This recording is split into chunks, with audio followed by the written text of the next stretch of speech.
Welcome back to Risky Business, a show about making better decisions. I'm Maria Konnikova. And I'm Nate Silver.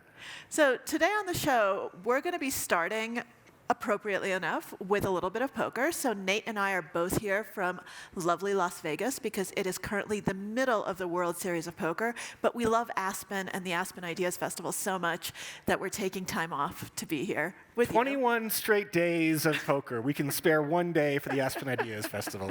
We're going to be talking about a recent controversy at the World Series of Poker and what happened there. But after that, we're going to be getting into something much meatier.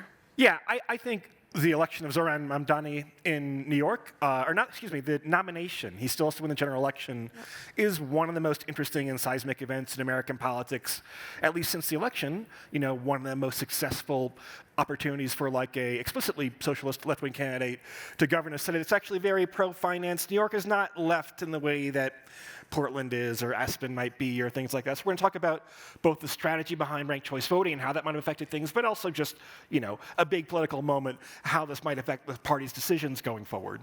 And after that, we will play a little game called How Likely Is It?, where we will test our knowledge and your knowledge of probabilistic thinking. So let's get into it, Nate. Yeah. So first of all, we have a controversy at the World Series of Poker. So for people who are here to play poker but don't necessarily follow poker, last week was one of the biggest tournaments of the summer. It's called the Millionaire Maker because first place is always guaranteed to be at least $1 million. This was a record-breaking Millionaire Maker, so second place was also over $1 million.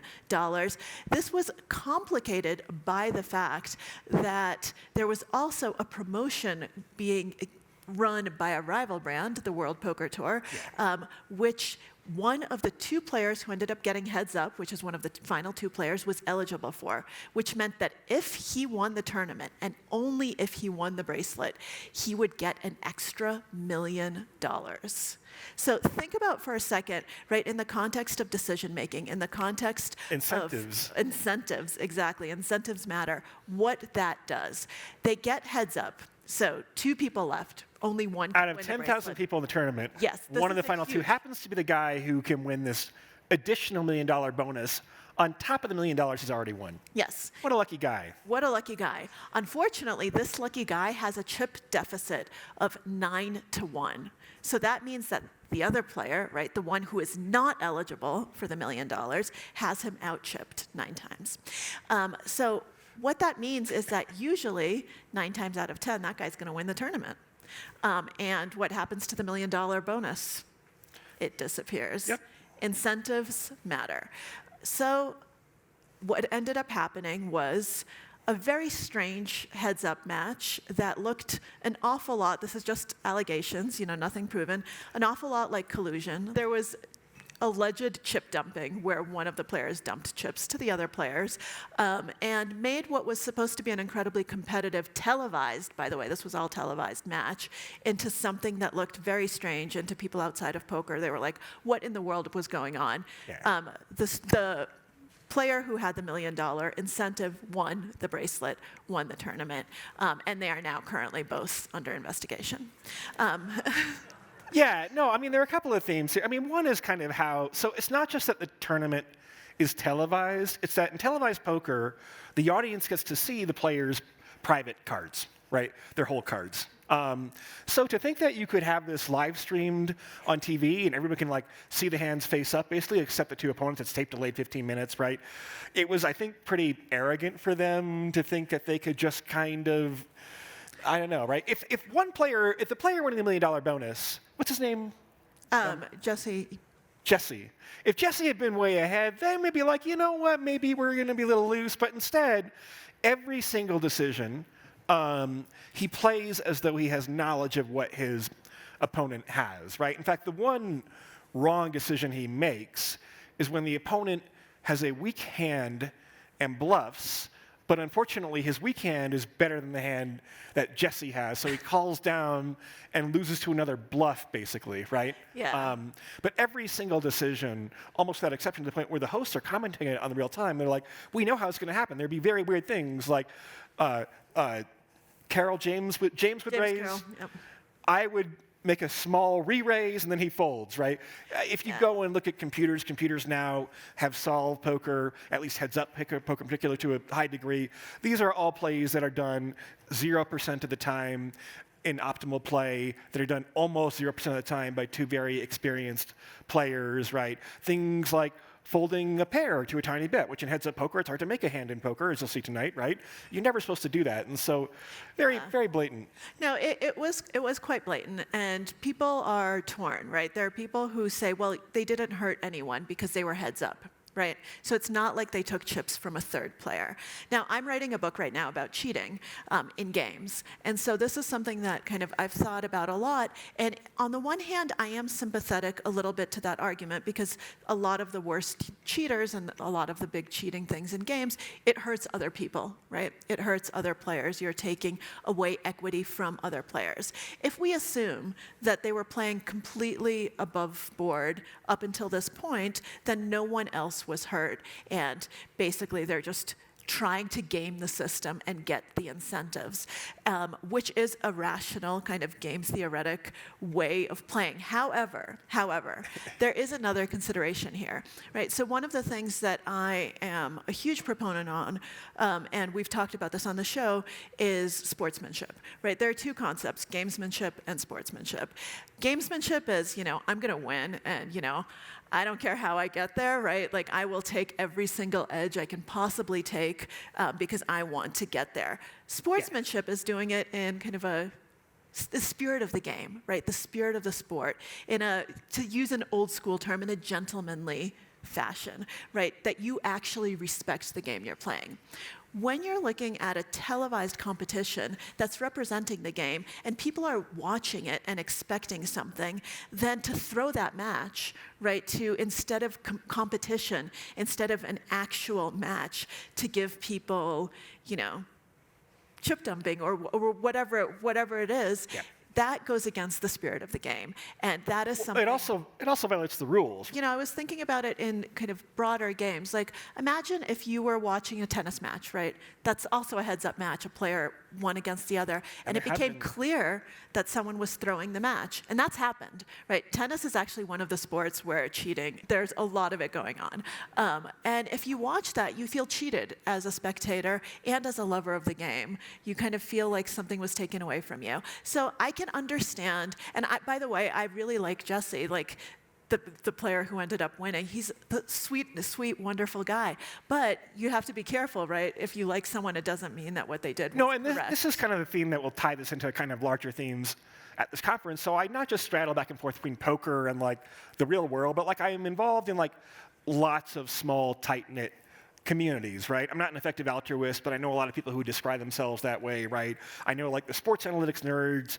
I know people who work in politics and politics analytics nerds, right? And like over and over again, people are very short-sighted about the weird, by normal person standards, norms in their small communities, and don't think about what happens when this kind of translates to the outside world. That, hey, actually, there's such a thing as like the state of Nevada has gaming regulations. If there's an irregularity, the casinos are actually obligated to report that. Or the fact that, okay, why are we having this World Series poker gets bigger every year despite the tariffs and despite various headwinds, right? They're setting record fields again this year. Well, where do the bad players come from, right? They come from like watching poker on TV or on video and saying that would be extremely fun if one day I were to make a final table, and I've done it, I've one time finished second place in an event like this, right? It's a thrill of a lifetime, but like to undermine that and to do it in this way that like is so obvious and they think they're too clever by half. I mean, I don't know. I think it shows a narrowness of like perspective. It does, and I do think that when you're even talking about game theory, there's short term and there's the long term, and you need to be no matter what, you need to have the long term in mind and the long-term health of the game and of how it's perceived. And on that note, Nate, do you want to switch gears and go a little bit into the game theory of a different arena, politics? Yeah, of course. So we are both New Yorkers, and we just had a Democratic primary that is national news. That is rare for a primary, even in New York. And with a result that I think nobody expected. Maybe Zohran Mamdani expected it. I don't know. I have no idea how confident he was going into this. But we had a very unexpected winner of the primary in Zohran Mamdani, showing a lot of shifts in the Democratic Party base, and the potential, the game theory for the Democratic Party going forward. This is one kind of potential blueprint, should they choose to accept it. So one amazing thing is that younger voters actually turned out at a higher rate than older voters in this election, which basically never happens in elections anywhere, right? So he spoke very much the vernacular of vertical video and kind of how young people think about in general. He's a charismatic guy that's kind of a New York archetype of this kind of multi-ethnic hustler type, but friendly guy, and obviously a smart, ambitious guy, right? It's like a type we recognize and I think have some appreciation for in New York. He's a proud member of the Democratic Socialists of America, but like during the campaign, instead emphasized affordability, cost of living, had tangible proposals on like free buses, rent freezes for certain types of buildings, right? City-owned grocery stores, $30 minimum wage, right? So tangible, focused on that, not culture wars stuff, and he winds up beating former Governor Andrew Cuomo, who ran a terrible campaign, but was very complacent. And I think this is a kind of a generational moment. I think it is, and I think it's very interesting to see that Mamdani was actually able to get the voters who turned to Trump during the presidential election, that demographic, to actually come out and vote for the Democrats. And there are videos from him campaigning where he actually manages to talk to kind of that exact demographic that voted for not just a different type of Democrat, but for Republicans in the presidential election. Yeah, I mean, it's a little bit, because, so we had comparatively high turnout, about 1 million, probably 1.05 million, right? Yeah, this was the highest turnout, right? But there are 8 million people in New York City, of whom 3.4 million are registered Democrats, right? So you're still only getting 25 or 30% of the electorate. With that said, very broad-based, right? He won precincts even in Staten Island, which is kind of Cuomo home turf. Not all of them, but some of them, right? Cuomo wins Central Park East, but you go even a couple of blocks into the Upper East Side, one of the more conservative neighborhoods, you start to see some Mamdani precincts right there. So, a very impressive performance. And of course, we will be accused as New Yorkers of being provincial. But New York is so big and so diverse, right? That not in the same proportions, but we have like lots of conservatives in New York. They're outnumbered by liberals, but we have lots of conservatives, right? We have every imaginable ethnic group and slice of racial demographic, right? There's lots of working class people in New York.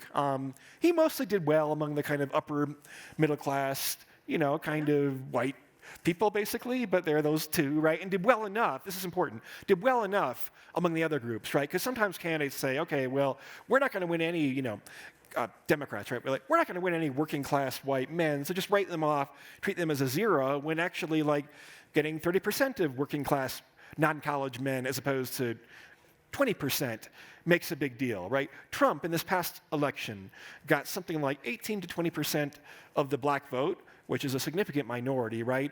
Mitt Romney got 4% against Barack Obama in 2012, right? So going from 4% to 20% with 12% of the population, you can do that math, right? That's quite a big swing, actually.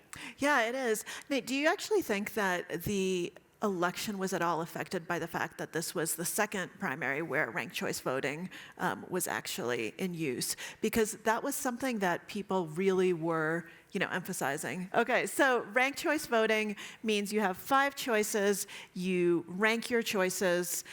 If your first choice candidate is not one of the top 2 candidates, then your choice gets moved to your next ranked candidate, and so on down the line. Yeah, so Zohran seemed to understand this, and Cuomo did not. Yes.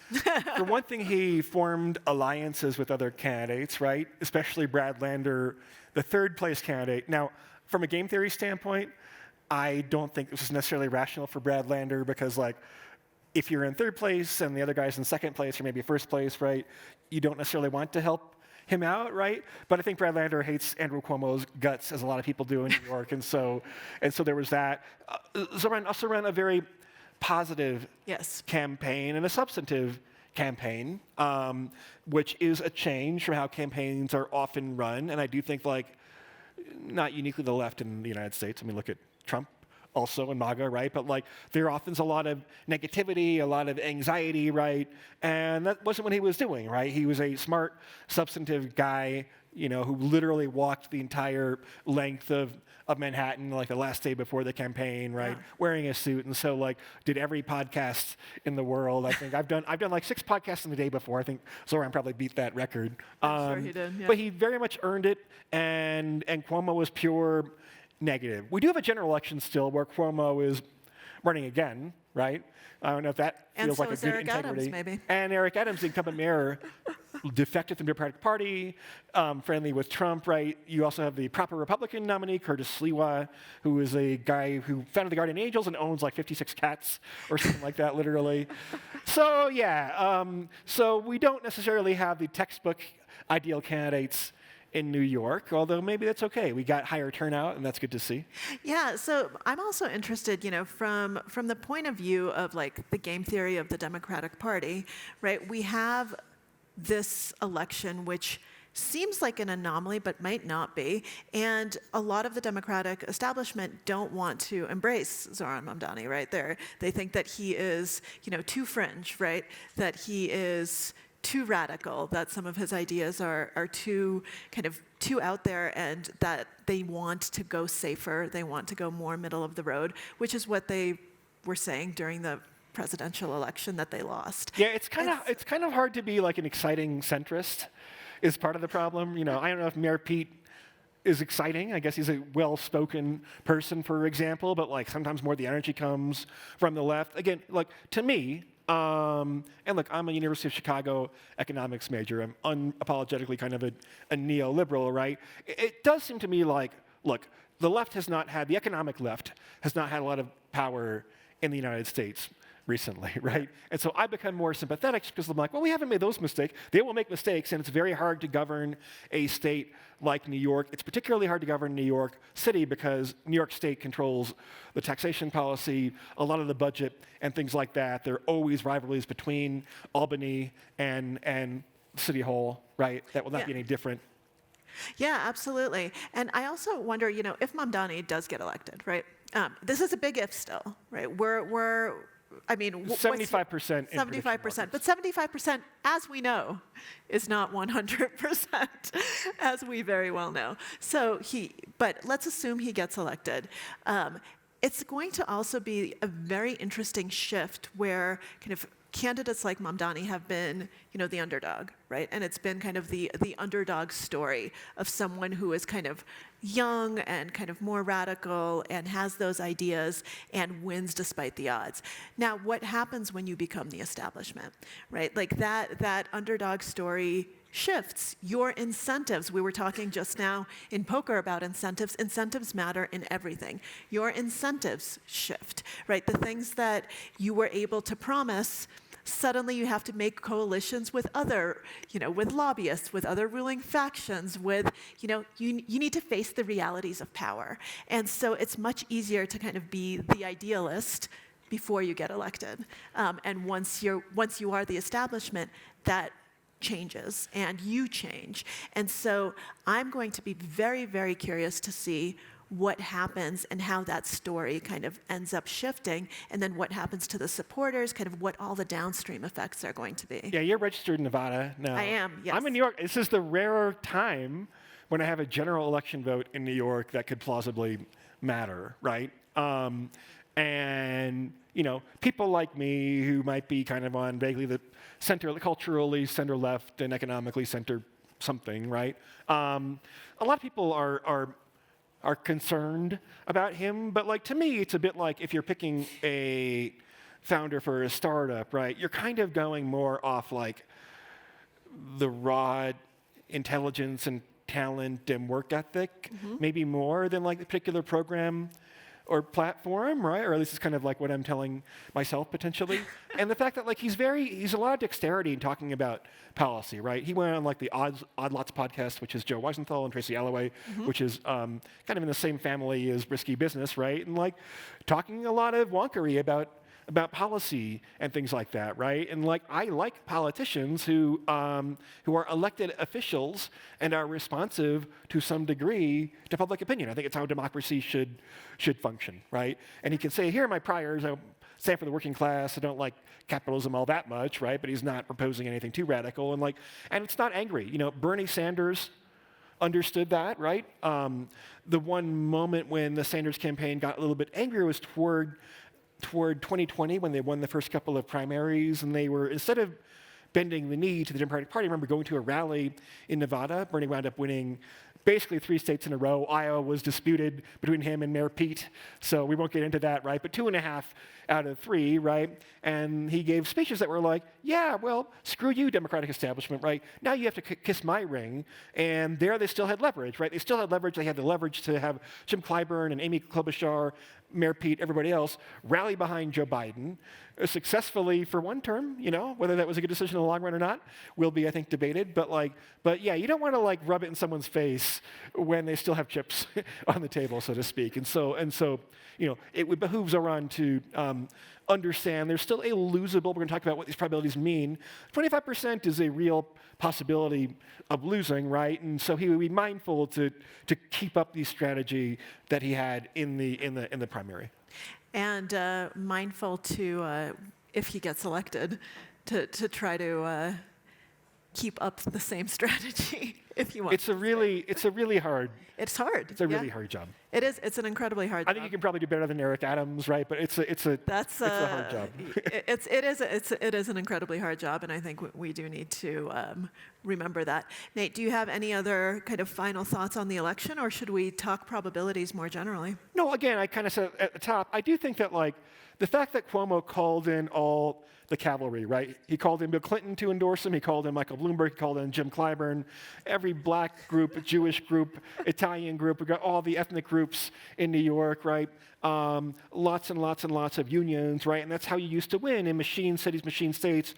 That's how you win elections. And Cuomo kind of actually got the numbers that ordinarily would win a New York mayoral race, right? Since 2001, he's the second highest total of votes, but Mamdani reached into new parts of the electorate. Not totally new. These are people who vote in presidential primaries and things like that, but this is the case where turnout did matter quite a bit. Yeah, absolutely, absolutely. And I think that it will continue to matter.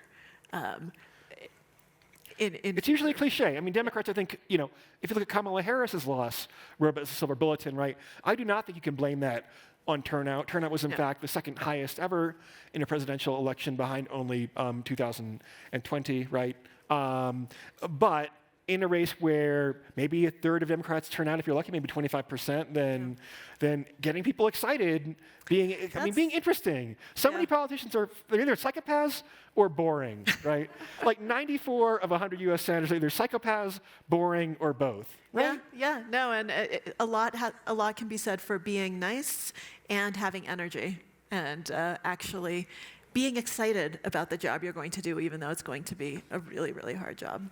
And I think that's tough, right, to show up every day with that kind of energy. I mean, how many of you can walk the entire length of Manhattan and tape however many podcasts? I could do not in a suit, though. I'm a sweater, not in a suit. I can do it in high heels. No, I can't. All right. And so on that note, we want to play a little game with you about probabilities. We'll play it with each other first, but then we're going to involve you. It's a game called How Likely Is It? So how likely are certain probabilities? So let's give you just a little bit of context behind this. So back in 1951, March of 1951, there was a CIA analyst whose name was Sherman Kent. And he filed a report on the probability of an invasion of Yugoslavia in the year 1951. We all know how that turned out. So how probable is it that the USSR is going to invade? And he concluded in his report that it was a, quote, serious possibility. So what did he mean by serious possibility? In retrospect, when he explained this, he thought it meant, well, first of all, just think in your heads what you think it means. Nate, what do you think it means? You don't have to answer. Okay. So he thought it meant 65% or higher. So, right, more than 65%. Unfortunately, the person to whom he conveyed his report and his findings, who was the chairman of the Policy Planning Initiative, they had understood him to mean that it was a lot lower than that. So in their minds, serious possibility was like, 20%, or maybe like a range from 20 to 70, 80%, certainly not 65% or higher. So there was a huge miscommunication, which resulted in massive policy missteps, right?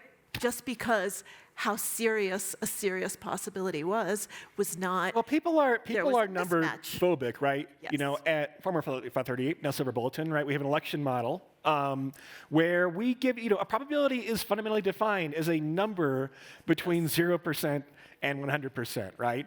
And a lot of times people use like weasel. They're like, well, Nate, you had Hillary Clinton with a 71% chance of winning the election, so you were wrong. We don't have to get into the semantics of that, right? But you put a number there, and people think it's like you don't understand that represents, it bakes in the uncertainty in the model, the uncertainty in the real world, right? If I were to say, I think, by the way, serious possibility to me implies like 20%, right? If I said that there's still a serious possibility that Zohran could lose the general election, right? Because you're not saying probability, Sure. You're saying like, take this seriously, 20%. So, yeah, well, when you put it in that context, right, a serious possibility that Zohran loses the election.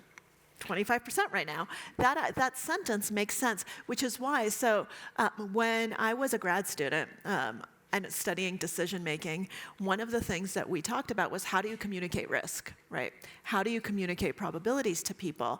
And it's really, really hard. And it's hard in all sorts of contexts, right? How do you communicate probabilities when it comes to things like global warming, right? Or elections or something like that. And people just do not understand probabilistic thinking. As we've talked about on the show many, many times, our brains just suck at probabilities and at what they mean, which is, by the way, why poker, which you'll be playing, is so good, because it actually forces you to learn what probability feels like viscerally, which is how the brain learns the best.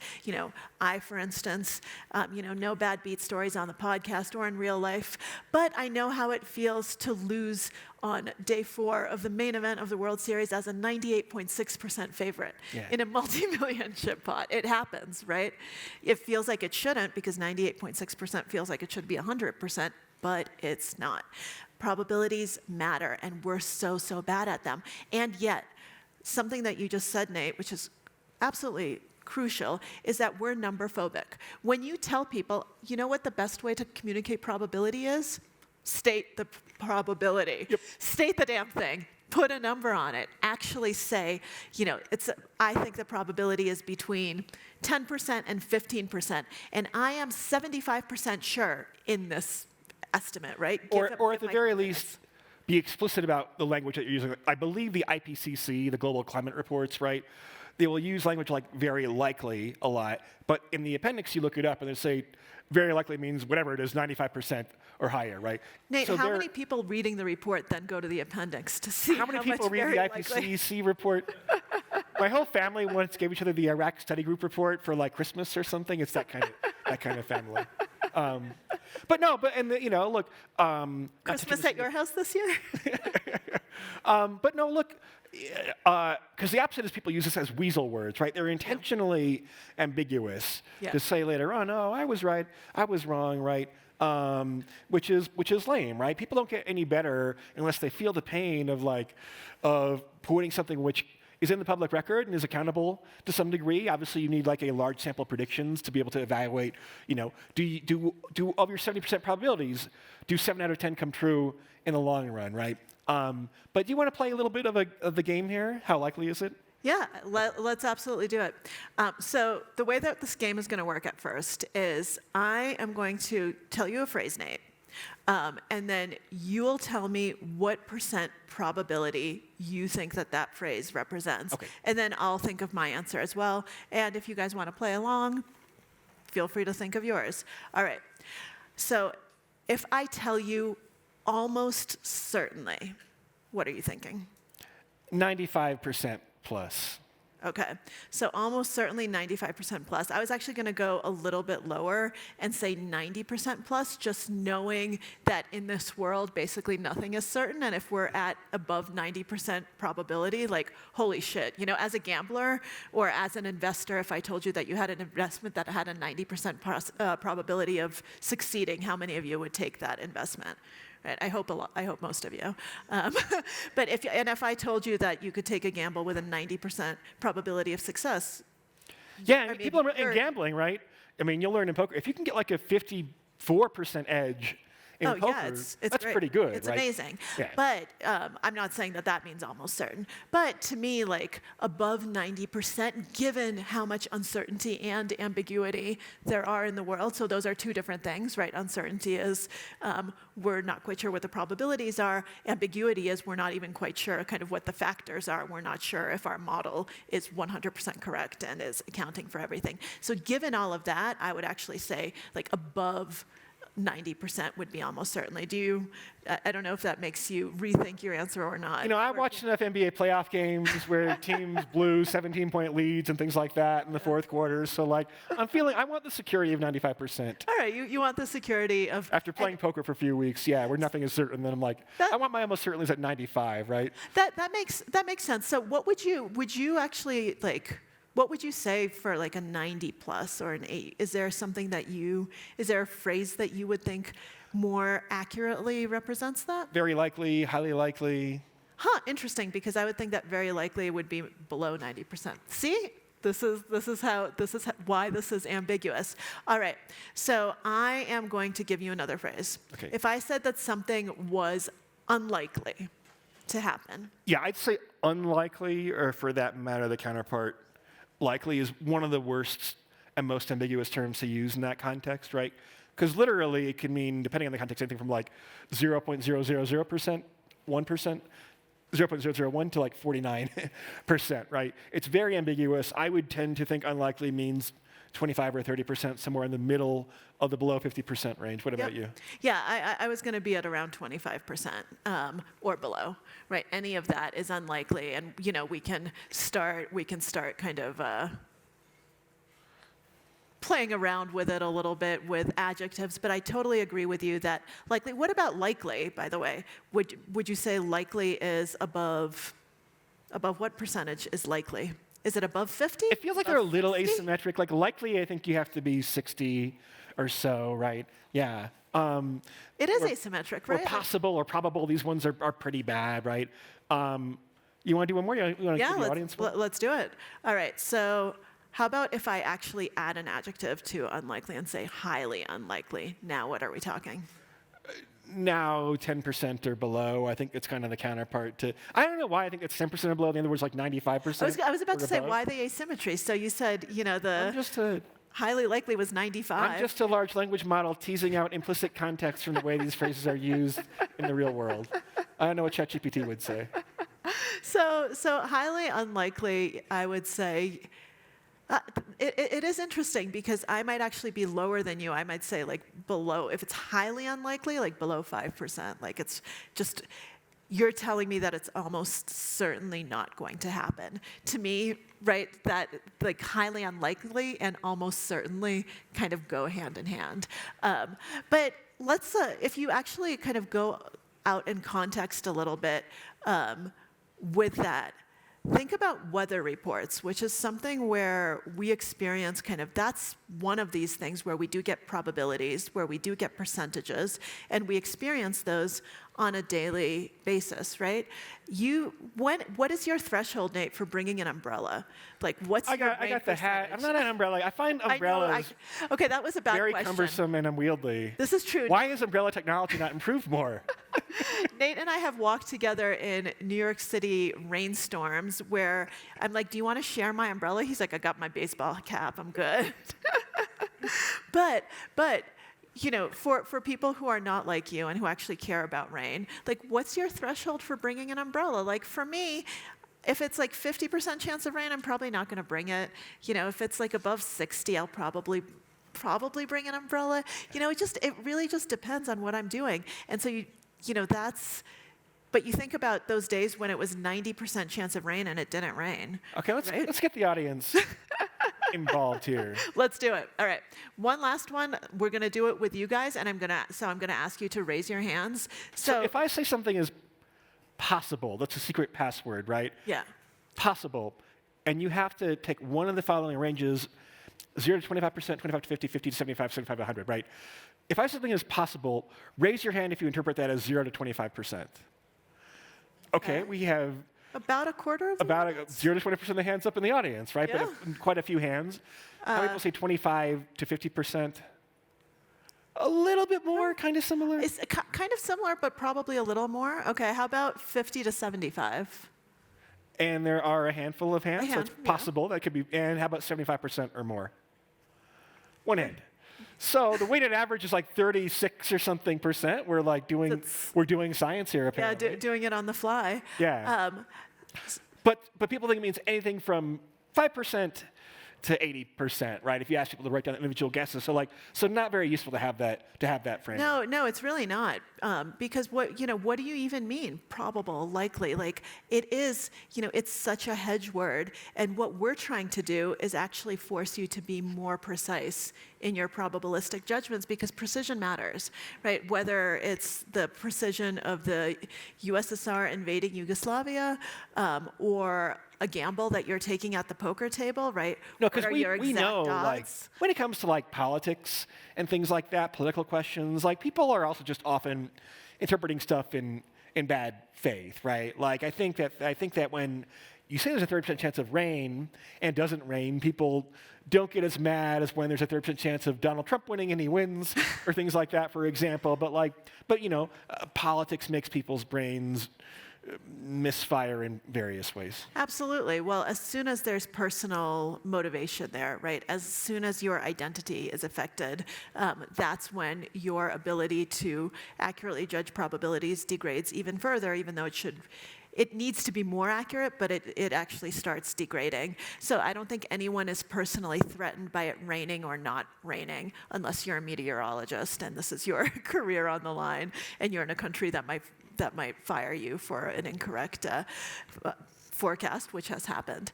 But unless that's you, your identity, it's not tied up in that. But as soon as your identity is tied up in something like politics, all of a sudden, your ability to parse these things, you start thinking in absolutes, which is how our brains are programmed to think, right? 100%, 90% is basically 100, 70 is basically 100, 65 basically 100, 30 basically 0, right?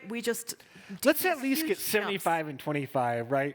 So everything's either 50, 50, 0, 100. Let's at least get those middle zones, right? Yeah. As a stepping stone to more precision. Yeah, and I think that the bottom line is that it's very difficult to communicate probabilities in plain language, and you do need to get people accustomed to having numbers associated with them.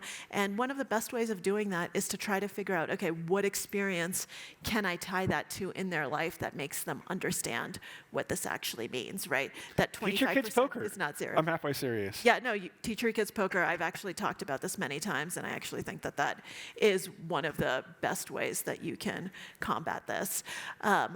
Do you want to open it up to questions? Yeah, Maria, I'd say it's extraordinarily likely that we're going to open it up to Q&A at this point. Hi, thanks. I studied statistics in graduate school and ended up in communications, and I think one of the things that confounds this problem is if somebody says to me, for example, climate change isn't caused by us. I would say, not believing myself, that that's possible. That's my opinion. I know other people disagree.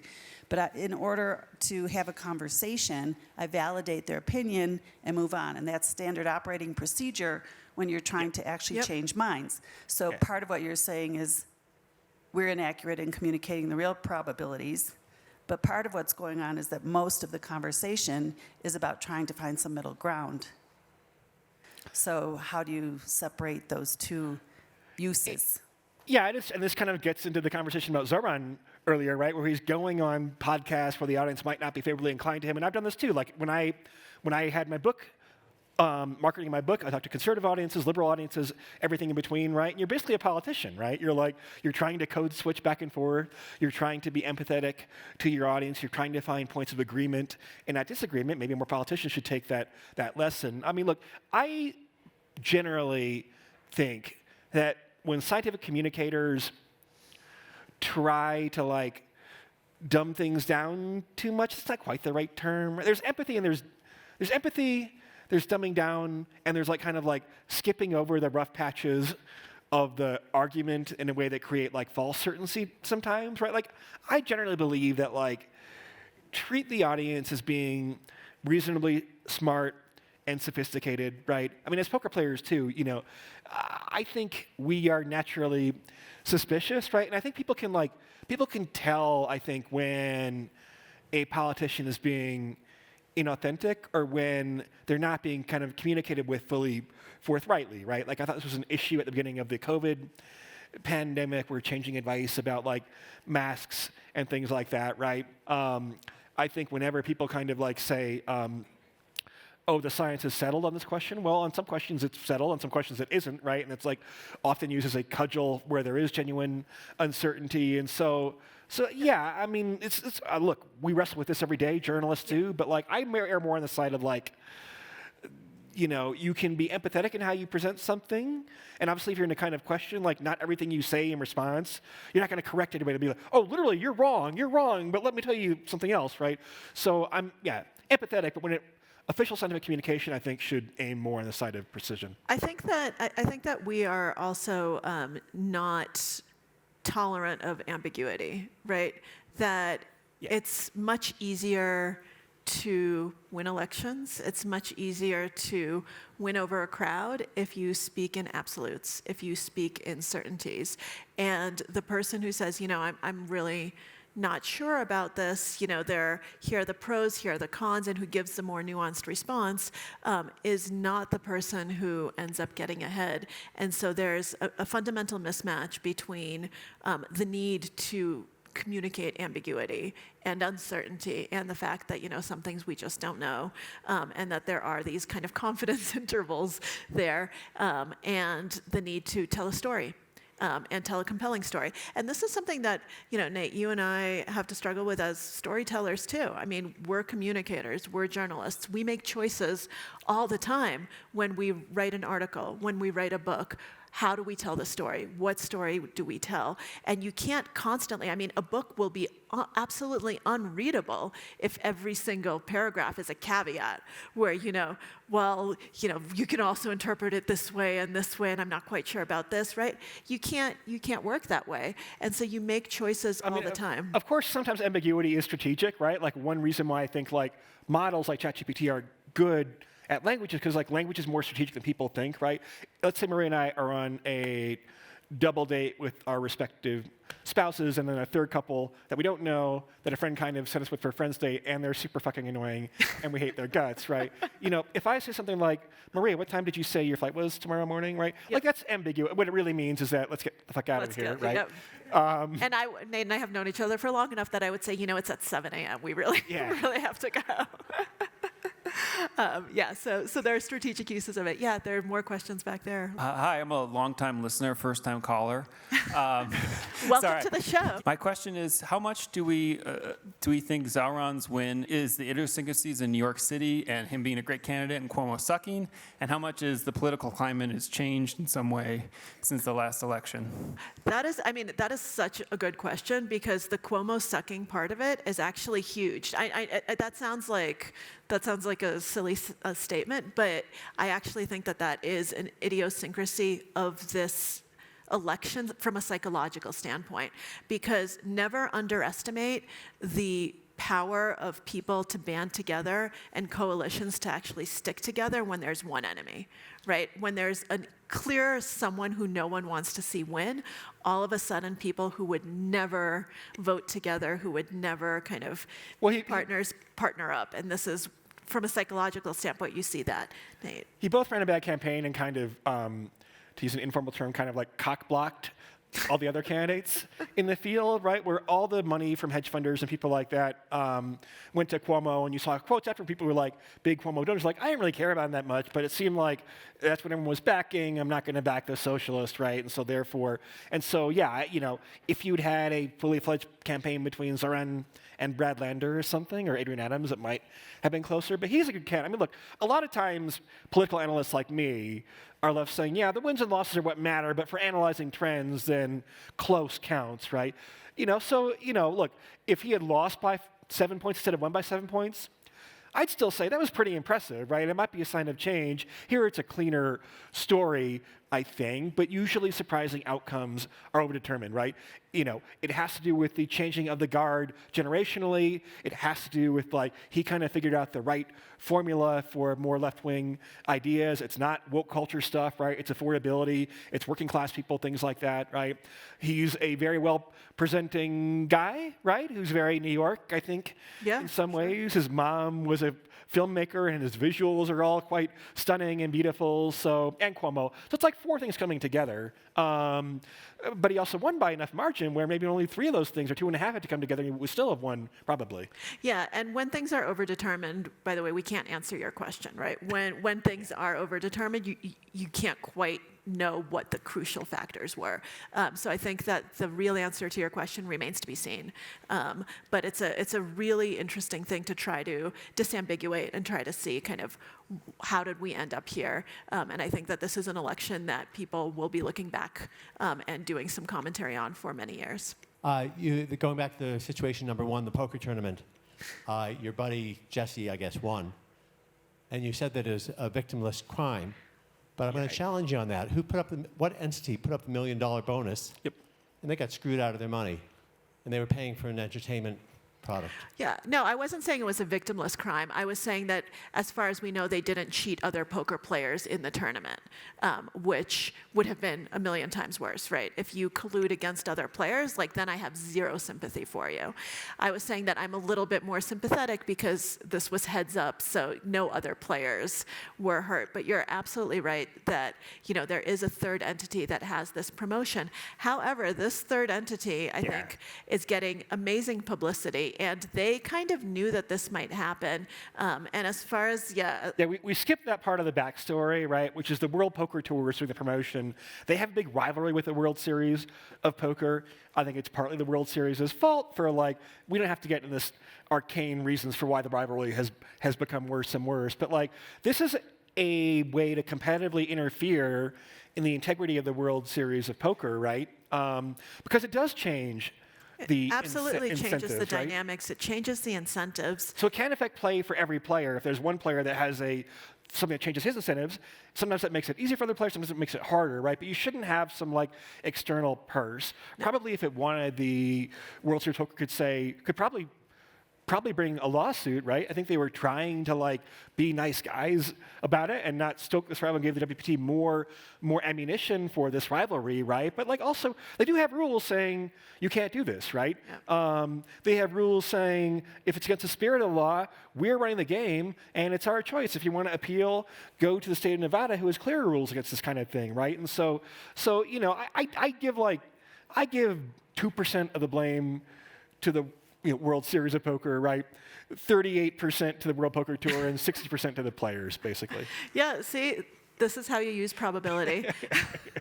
But no, I do think that that there is blame to go around here, and that this is a promotion where you know that it's going to affect gameplay. And if you want the bracelets to matter, there's another issue, should the World Series of Poker... it'd be like if... I don't know, Nike was every time a player makes a 3-point shot in the NBA Finals, we'll give him $1 million, right? I mean, at that point, that profoundly affects the quality of play. And what if the NBA, didn't have anything to do with Nike? And they're like, we don't want you to do this, right? Can you stop it? You probably can, actually. I think there are tortious interference. There are probably lawyers here that know a lot more about it than I can. But that's a good question. Thank you. Yeah. Hey, I'm going to ask about political polls, so I think you know something about it. So now I've heard the lecture on words, and so if I see that one candidate has a 42% chance of winning and another candidate has a 46% chance. Should I interpret that to say they both have low probability? Or they have, or, I mean, or, you get does this. it, or is it so close it really doesn't matter? Well, for one thing, people who work in polling or who report on polling need to be clear about a probability versus a percent of the vote, right? If it's Trump 46% in, say, Texas, Harris 42%, undecided third parties, the remaining, whatever, 18%, right? Like a 4-point lead, how often does that translate into a win? That's an empirical question, right? The answer might be something like 70% of the time. What were the polls saying before in New York? No, the polls underestimated. I mean, they had shown the race tightening a lot. Some of the polls showed Zohran pulling ahead after ranked choice voting. Almost none, maybe one, with one exception, had him winning the first round outright. And none of them had him winning by like that wide a margin, right? So this is what happens with polls. Is like in a New York race, they assume turnout's fairly low.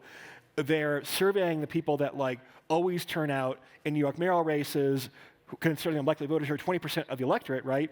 Cuomo got his numbers among that 20%, but then Zohran turned out people that never vote in mayoral elections in New York. By the way, a lot of New Yorkers are transplants from all around the country, all around the world, right? So we don't have that like tie to local politics, right? I'm a person who covers politics, lives in New York. I don't know that much about like New York politics, right? That's very typical in some ways, but he broke through and became, it's cliche, but became viral in a way that, you know, I guess pollsters were too conservative in their methods in missing these voters. Yeah, I think we have time for one more, maybe two. Two more, yeah. Or, yeah. I'm not a World Series of Poker watcher either, as I think will be evident shortly. But I was curious. I don't think I'm the only one old enough in the room to remember Charles Van Doren. Yeah. And I think it was either 21 or the $64,000 question where he was being fed the answers. He was a Columbia professor. And I think it caused a congressional investigation. I'm curious whether you think the world is different now or it's a different situation. Yeah, it's such a great example for people who are not familiar with this. Van Doren was basically this incredibly charismatic, good-looking contestant on a TV show that was like trivia TV show, and he just like went all the way, right? He was beating everyone. It was just picture perfect television, and it turned out that the show had been rigged, that he had been fed all of the correct answers in advance, and other contestants, by the way, did not know this. So it's not like the other contestants knew that one of them was going to win no matter what. He was just kind of the crown prince, right? Because he was so good for ratings and people loved him on television. And apparently he had some moral qualms about it at the beginning, but then those disappeared. But then it only came out because he came clean. And so he ended up, confessing that this happened after denying it. So there was, it's not like he suddenly came clean. But Yeah, he won money, and he did hurt the other contestants. This was blatant cheating, and it was kind of collusion from the organization for the optics. And so I think, obviously, it's a slightly different example, but it does go to show that optics matter in both senses of the word. That yes, it's cool to have a charismatic, charming champion, but it's going to hurt the game a lot more if it turns out that charismatic, charming champion was a cheater, right? That what you lose is asymmetrically worse than what you gained by having him be at the top for a little bit. Yeah, I think people consistently underestimate how. Well, this is a complicated statement, right? I think they underestimate kind of how hard it is to kind of pull the wool over people's eyes when they get in these bubbles. And again, I'll mention again, right? But Democrats not realizing that no matter what you say about Joe Biden's age, you can come on Meet the Press and say, well, I went with the president and he's doing great. He's, fit as a fiddle. It's not going to convince people when they are experiencing the president every day, when they have beliefs, priors, expectations based on having elderly relatives and things like that. And so, like, you know, although again, the smart cheaters get away with it, right? Yeah. If our friends Jesse, not our, I guess maybe your actual friend, right? If these poker players have been playing at some side event that wasn't televised, right? Not all the tournaments are, and the cards weren't shown, right? And like, they might have gotten away with it, right? Yeah, no, I mean, I always say, just like, you know, I'd written before about con artists a few books back, and have said that the best con artists have never been caught, right? We only know about the ones who got caught, and I think the same is true of cheaters. You haven't heard about the biggest cheating scandals because they're smart cheaters. They know how to cheat just enough, and they know how to walk away and how to do it when they stay under the radar. When people get greedy, when they get kind of too big, This was the problem. that's when They had to get greedy because the guy is losing 9-1 in chips, right? You have to know, you can kind of see the moment, his gears shifting. This hand where he has a pair, which is a hard hand to make in heads-up poker, right? And you can see, like, he's supposed to mathematically, if he's playing like the computer would, go broke in that hand, right? And he's like, okay, we're doing this, right? We're doing this, we're all in. You can see it on his face, in my opinion, a little bit, the kind of thought process. Hi, thanks. I was just curious. I know this is probably annoying, like too long in the future kind of question, but does Zoran's win at all change the probabilities that you think about candidates in 2028 for Democratic primary, or I guess the general election too? So with actually my former colleague at 538, Galen Druk, we did a Democratic 2028 primary draft, right? So it's like a draft, like a fancy football draft or something. Galen got the first pick, and the first candidate on my list was AOC. I thought he'd take Josh Shapiro or someone, and said he took AOC too, so I was mad about that. But like we both thought, and this is before Zoran, that she was, let me put this carefully since we were talking about probabilities, right? To say the most likely candidate might mean a 15% chance, right? There's nobody in the field who is a clear frontrunner, but we both thought that she was more likely than any other candidate to become the nominee in 2028 before Mamdani came along, right? And again, it's probably because, like, look, we have all these retreads, or not we, I'm not technically a Democrat, right? I'm not a Democrat at all, actually. But, like, Democrats have all these retreads, right? The Clinton family, the Cuomo family, the Biden family. I bet Jill probably fantasized sometimes, what if I become president, right? Like House of Cards or something, right? I think people are tired of all these families, right? I remember seeing in 2016, I was in New Hampshire covering the race for 538 and ABC News, right? And like Hillary Clinton spoke to a group of like then at a college, right? Franklin Pierce College or something like that, right? You know, the average age is 20 or something. She's talking about like the Cold War, and like the students' eyes are glazing over. They don't remember the Cold War, right? And now that was 8-9 years ago now, right? And so like, look, I think it's a good thing to see. I mean, Zoran was literally half of like Cuomo's age, right? I think it's a good thing if the Democratic Party is about representatives. How come everyone's so freaking old, right? I think it's a good thing is to have candidates that are good on social media, are substantive. I mean, again, I don't think she's like the other members of the squad. I think she's a pretty canny and smart politician and shows some restraint at times. So yeah, it does change my views a little bit. Maria, do you have a take? No, I mean, this is one of the things that I was talking about when I was talking about some of the long-term consequences of this election, right? And I think a lot of it will depend on what ends up happening once Zoran takes power, right? If he's elected, how he actually handles himself in office, how popular he is. I think that will actually have a large bearing on your question in terms of, what does the Democratic Party end up taking from this? Because they could take two very different lessons. One, AOC. Two, if Zoran tanks for some reason, right, and becomes incredibly unpopular and like we don't know, we don't have a crystal ball. But if something like that were to happen, I think they'd be like, see, we told you so, right? We need to go back to. Yeah. So I think you could see either thing working out. So a lot rests on his shoulders. Yeah. I guess that's all we have time for, but Yeah, thank you so much. Thank you for Aspen joining Ideas us. So that was our first Risky Business Live. And we're Thanks for so happy listening. you were here. Woo!